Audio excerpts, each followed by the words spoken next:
안녕하세요. 창성고 2학년 여러분. 이번 시간에는 동아시아 세계 성립과 변화 부분의 첫 번째 시간을 가져보도록 하겠습니다. 인강을 통해서 다들 지금 열심히 듣고 있을 텐데, 선생님이 교과서를 정리하기 이전에 각국의 시대 흐름부터 먼저 정리하고, 그 다음에 주제를 정리할 수 있도록 그렇게 해보겠습니다. 우리가 이제 1단원을 다 끝내고 2단원에 들어왔습니다. 2단원이 동아시아 세계의 성립과 변화입니다. 2단원부터가 본격적으로 여러분 이제 동아시아의 시작이라고 생각해도 과언이 아닙니다. 그래서 앞으로 여러분이 공부할 때 어떤 식으로 공부를 해야 하냐 하면은 첫 번째는 이 동아시아에 있는 각국사에 대해서 여러분이 흐름을 계속 누적적으로 기억을 하면서 계속 흐름대로 공부를 해가면서 앞쪽에 있는 거를 연결지어서 공부를 해야 된다라는 거예요. 각국사라고 하면 우리 지금 대표적으로 2015 개정 교육과정에서는 중국사를 제일 중심으로 해서 흐름을 봐야 됩니다. 왜냐하면 중국이 우리나라, 일본, 베트남 각국에 영향을 끼친 게 굉장히 많기 때문에 첫 번째로는 중국의 흐름을 정리를 해야 되고 그 다음에 우리나라 봐야 되겠죠. 한국. 한반도 중심으로 중국이 이런 시대일 때 우리나라는 그때 어떠한 시대였는지 여러분이 1학년 때 배웠던 한국사를 중심으로 기억을 떠올려 가면서 연관지어서 관계 속에서 이제 봐야 된다라는 겁니다. 그 다음에 이제 하나 더 추가되는 나라가 일본이라는 나라가 이제 등장하게 되고 이 흐름을 잘 봐야 됩니다. 근대에 가기까지는 간략간략한 내용들만 나오기 때문에 간략간략한 내용을 중심으로 흐름과 관계 속에서 기억을 할 수 있도록 해야 되겠죠. 그 다음에 이게 성립과 변화 부분 2단원에서는 지금 어디부터 어디까지 배워야 되냐면 중국 같은 경우에는 위진 남북조 시대부터 해서 그 다음에 몽골 원나라까지 우리가 배우게 된다라는 거죠. 거의 한 1000년에 가까운 시대 흐름을 하는 거기 때문에 인강에서 얘기하는 거건 교과서에서 얘기하는 거건 빠뜨릴 부분이 없어요. 그래서 여러분이 교과서를 보더라도 꼼꼼하게 봐야 되고 인강을 들을 때도 꼼꼼하게 세밀하게 듣고 강의 필기를 하고 기억을 해야 된다라는 거죠. 그 다음에 한국은 그때 우리 삼국시대부터 고려까지를 중심으로 흐름을 연결해서 보면 됩니다. 일본 같은 경우에는 야마타이 국부터 해서 어디까지 보냐면 가마쿠라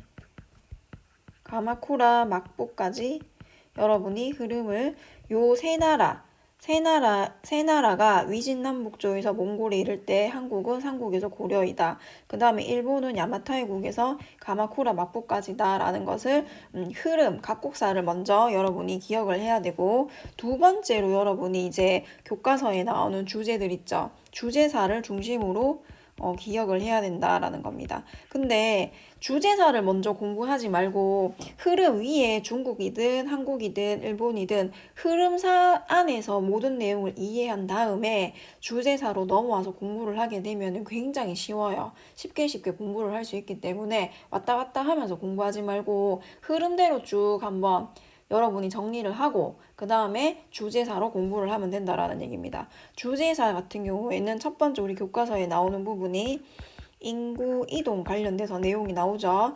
북쪽에서 대체적으로 남쪽으로 인구가 이동을 하게 되면서 중국 안에는 어떻게 변화했는지, 한반도 안에서는 어떻게 변화했는지, 그 다음에 일본 안에서는 어떤 변화가 있었는지를 여러분이 기억을 하면 되겠죠. 그 다음에 국제관계.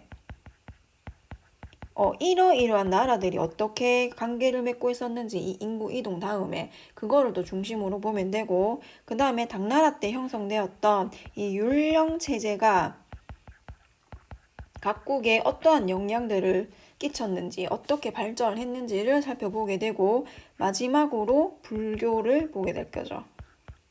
여기까지가 우리 중간고사 시험 범위에 해당하는 부분이기 때문에 이 단원을 중심으로 해서 굉장히 꼼꼼하게 보면 되겠습니다. 그러면 교과서는 선생님이 다음에 한번 할 때 주제사 흐름으로 정리를 한번 쭉 해줄 텐데 이번 시간에는 첫 번째 시간으로 위진남북조 시대에 대해서 한번 정리를 하고 넘어가도록 할게요. 굉장히 복잡해 보이는 시대처럼 보이지만 반복을 하다 보면은 여러분 쉽게 기억을 할 수 있을 겁니다. 여기 보면은 여기가 바로 위진남북조 시대를 두 표로 정리해 놓은 부분입니다.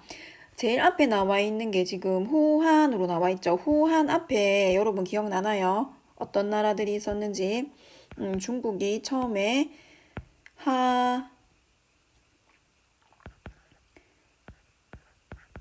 상, 주, 그 다음에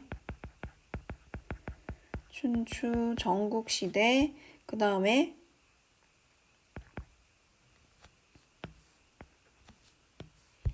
진시황이 통일한 진나라, 그 다음에 한나라. 여기 후한이라고 지금 나와 있으니까 요 사이에 왕망이 세운 신나라도 있다라고 기억을 하면 되겠죠. 그 다음에 후한이 멸망하고 난 다음에 위, 촉, 오 이 세 나라가 등장하게 됩니다. 흔히 여러분이 기억하고 있는 삼국지에 나오는 바로 그 시대입니다. 그래서 이 시대를 삼국시대라고도 부르죠. 삼국시대. 삼국시대 중에서도 이 위나라가 제일 중심이 되는 나라였어요. 중심이 되는 나라였고 진이 통일을 하게 된다라는 거죠. 이 진나라가 통일을 하고 그 다음에 이 진자는 여러분 앞에 나오는 이 진시황 할 때 이 진자랑은 다르기 때문에 여러분이 한자를 눈으로 계속 익혀두는 것도 굉장히 중요합니다. 이 진나라가 여기를 차지를 하고 있다가 중원의 북쪽에서 5개의 호자가 오랑캐 호자예요. 5개의 오랑캐족이 북방에 있던 종족들이 중원 안쪽으로 만리장성 안쪽으로 계속 내려오게 된다라는 거죠. 북쪽이 뭐 기후적으로 추워져서 그럴 수도 있고 먹고 살기가 척박해서 그럴 수도 있고 여러 가지 요인들에 의해서 중원 지역으로 계속 내려오게 됩니다. 이 중원 지역에 살고 있던 한족들은 전쟁을 막상 치러보니까는 기마병한테는 이제 당연히 갈 재간이 없는 거예요. 그래서 자기들은 이 북방을 피해서 어디로 내려간다라는 거예요. 남쪽 창장강이 있는 쪽으로 내려가서 그 동쪽으로 내려갔기 때문에 동남쪽으로 내려갔기 때문에 동진이라고 이름을 만들고 그쪽에 계속 자리를 잡고 뒤에 이어서 계속 송제 양진이라는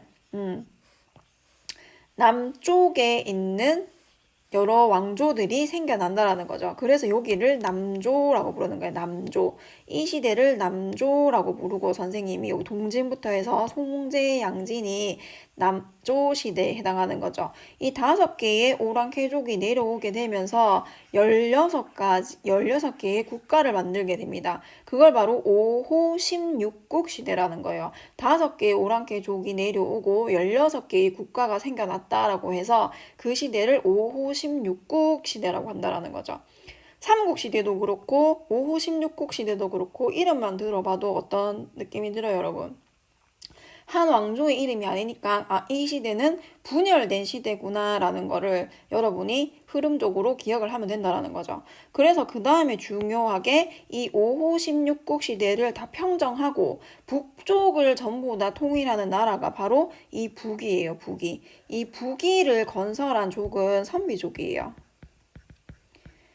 선생님이 지도를 하나 보여줄게요. 잠깐만요. 여기 교과서에 있는 선생님이 지도를 가지고 왔습니다. 이 5호의 근거지라고 되어 있는 부분이 여러분 여기 보세요. 여기 5호의 근거지가 여기 바로 선비족. 선비족이 여기 있고 흉내족이 여기 있고 저갈강족이 여기 있었는데 얘들이 계속 이동을 한다라는 거예요. 이런 식으로 이동을 막 해가지고 16개의 국가들을 만든다는 거죠. 여기 후조, 남연, 후연, 전연 이런 식으로 막 만들었다가 이거를 다 평정을 하고 통일한 게 이 선비족이라는 거죠. 마지막으로 내려와가지고 선비족이 통일을 하게 되고 이 여기에 근거지를 두고 살던 진나라는 밑으로 내려가게 됩니다. 창장강 아래로 내려가게 되죠. 동진으로 그러니까 내려가고 난 후에 동진이 되니까 이전에 있었던 진과 구별하기 위해서 여기 있을 때를 서진이라 부르는 거예요. 그래서 사료 같은 데는 그냥 진나라라고 많이 나오는데 그 사료를 읽으면서 문맥 안에서 이게 동진에 관련된 내용인지 그 다음에 서진에 관련된 내용인지는 여러분이 찾아낼 수 있어야 된다는 거죠. 이해되나요? 그럼 이 지도는 선생님이 없애고 다시 설명을 하도록 하겠습니다. 그래서 북이가 통일을 하게 됩니다. 이 북이가 통일한 이후에 다시 이 북이도 동쪽에 있는 위나라, 서쪽에 있는 위나라로 나뉘게 되면서 동위, 서위로 나뉘게 되고 이 동위가 다시 북제, 북주 이 부분은 막 그렇게 머리 아프게 기억을 해야 되는 부분은 아니지만 이 사이에 이런 게 있었다라는 정도만 기억을 하면 되고 그 다음에 여기 위에를 그래서 북조라고 부르는 거죠. 그래서 이 시대를 여기에 위자, 다른 색깔로 할게요, 선생님이. 그 다음에 위나라, 그 다음에 남조와 북조가 있었던 시대라고 해서 위진, 남북조라고 한다라는 거죠. 이거를 통일한 이렇게 복잡하고 분열되어 있었던 여러 왕조를 통일한 게 바로 수나라입니다. 우리나라와도 여러 번 전쟁을 거쳤던 고구려와 전쟁을 했던 수나라가 등장을 하게 되고 짧게 있었던 이 이후에 다시 이거를 이어받아서 통일제국을 형성한 나라가 당나라가 되겠죠. 그래서 여기까지가 한 단원에 끊어서 여러분이 기억해면은 조금 좋은 부분이에요. 그래서 북이를 선생님하고 한번 정리를 해봅시다. 북이에서 중요하게 여러분이 기억해야 되는 거 뭐가 있을까요, 여러분? 누누이 인강에서도 얘기하고 교과서에서도 얘기하는 거는 이 북이에도 많은 왕들이 있었겠지만 그 중에서도 효문제라는 사람이 다른 사람들하고는 좀 특별한 정책을 취하면서 했기 때문에 효문제를 기억을 해야 됩니다. 효문제는 외가 쪽이 한족이었어요. 한족. 그리고 아버지는 호족이었지만 외가 쪽이 한족이었던 거예요. 어머니 쪽이. 그래서 여러분도 솔직히 친가하고 외가 쪽에서 어느 친척하고 친하냐 하면은 외사촌하고 아마 친한 사람들이 훨씬 더 많을 거예요. 선생님도 조금 경험상으로 이모랑 더 친하고 막 이런 게 있기 때문에 효문제도 좀 그랬던 것 같아요. 그래서 외관 쪽의 이 풍습을 보고 저거 참 좋다라고 어렸을 때부터 생각을 많이 하고 그 다음 이 통일제국을 운영을 하기 위해서는 그러니까는 한족들의 정치가 필요하다 저렇게 되어야 된다라고 생각을 많이 한 황제였습니다. 그래서 한화 정책을 실시하게 됩니다. 한족의 정책을 실시한다는 거죠. 한족스럽게 변해간다는 거죠. 그러면서 이 한족하고 호족하고 융합 정책을 실시를 한다는 거죠. 호환융합이라고. 이 호환융합에는 어떠한 것들이 있었냐 하면은 뭐 있던가요, 여러분? 본인의 성이 탁발씨였는데 이 자기의 성을 한족 성씨인 원씨로 바꾼다고 그때 그 인강에서도 그러죠. 한족의 성씨 자기만 근데 그렇게 바꾼 게 아니라 이 8대 성에 해당하는 사람들의 성씨를 다 그렇게 바꿔봤습니다. 제일 최고위층의 귀족들 성씨를 다 그렇게 바꿔버린 거죠. 그 다음에 호족들은 무조건 의무적으로 한족과 결혼을 해라. 결혼에까지 관여를 한 거죠. 결혼을 장려를 하고 그 다음에 본인의 자기 부기에 주도 그 세력들이 있는 곳을 벗어나서 수도를 이전을 하게 됩니다. 원래 수도는 평성이었어요. 평성에서 러양으로 천도를 합니다. 이렇게 자기 것을 버리고 여러분 지금 우리 흔히 뭐 이거는 조금 왜곡된 비유가 될 수도 있겠지만은 되게 친미적인 사람이 만약에 대통령이 된다라고 하면은 성도 막 바꿔라 하고 미국인하고 결혼도 막 장려하고 막 이런다고 생각을 한번 해보세요. 그러면은 양반이라고 생각했던 사람들이 반발, 귀족들 반발 이런 게 굉장히 많을 수 있겠죠. 이 당시에도 똑같아요. 이 호족들의 귀족 세력이라든지 이런 사람들이 굉장히 반발이 심했다라는 거죠. 그래서 살해 위협도 느끼고 막 그랬던 왕입니다. 이렇게 귀족 세력을 반발을 잠재우기 위해서 무엇을 이용했느냐? 바로 불교를 이용하게 됩니다. 그래서 굉장히 불교가 발전을 하게 됩니다. 그래서 이 불교의 왕실의 후원을 받아서 굉장히 발전을 하게 되고 유교의 차별적인 그런 성격을 극복을 하기 위해서 평등을 강조하는 불교를 받아들였지만 이게 또 왕이 곧 부처다라는 왕즉불 사상 우리 한국 살 때도 배웠고 불교의 기본 동남아시아에서 그런 교리로 많이 이용이 되던 사상입니다. 그래서 이것은 불교가 발전하게 되면서 이 불교는 또 왕실의 후원을 많이 받기 위해 가지고 왕권 강화에도 많은 도움을 주게 되죠.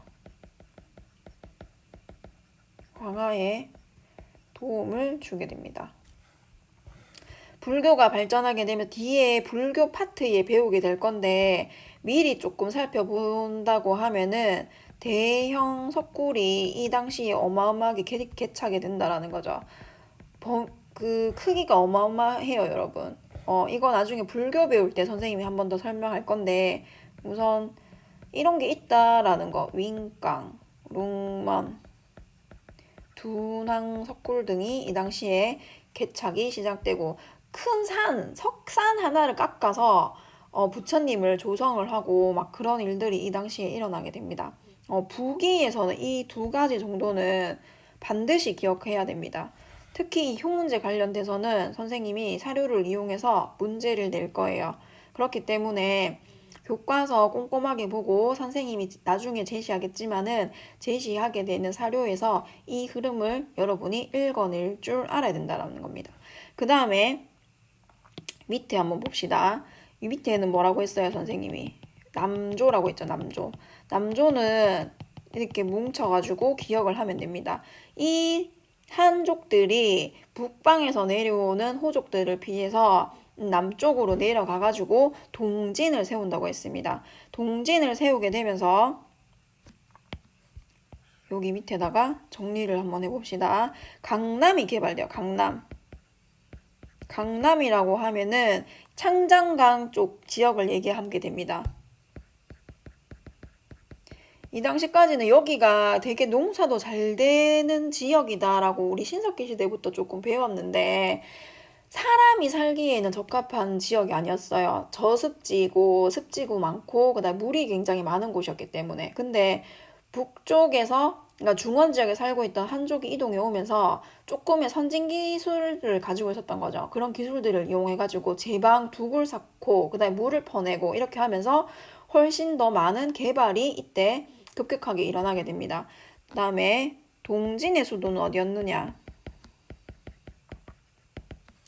건강이라는 곳이다라는 거. 이거는 뒤에 들어가는 난지. 요거는 인강에도 나오는 부분이니까 잘 기억하면 되겠죠. 이거를 기억하라고 하는 이유는 문제를 여러분이 풀 때 중요한 포인트가 된다라는 거죠. 하나의 키가 될 수 있어요. 건강, 난징, 건강이 수도였다면 이건 어디를 시대를 얘기한다라는 거예요. 남조 시대를 얘기하는구나. 위진 남북조에서 남조와 관련된 설명이구나. 이렇게 알면 된다라는 거예요. 이해되나요, 여러분? 그래서 오늘은 위진 남북조에서 여러분이 기억해야 되는 거. 문화 파트는 뒤에 가서 선생님이 따로 한번 정리를 할 거고 요렇게 한번 배워봤습니다. 요거와 연달아서 기억해야 되는 부분이 유목민족. 이 당시에 유목민족은 어느 유목민족이 성장을 크게 하고 있었나요? 위진 남북조 시대에는 토번이라는 나라, 화봉공주 기억나죠, 여러분? 토번이라는 나라가 티베트 공원 쪽에 있었다라는 거 하고, 그 다음에 저기 위에는 돌골족이 있었다라는 거 기억을 해야 됩니다. 그것도 선생님이 다음 시간을 한번 이용해가지고 수당 시대를 정리를 하면서 한번 짚고 넘어갈 수 있도록 하겠습니다. 위진남북조 시대는 그냥 복잡하게 필기된 것만 보면 되게 복잡해 보이는데 되게 간단해요. 간단한 부분이니까 계속 마인드맵을 그려가면서 빈칸을 뚫어가면서 그렇게 공부를 한번 해서 꼭 기억을 잘할 수 있도록 합시다. 수고했습니다.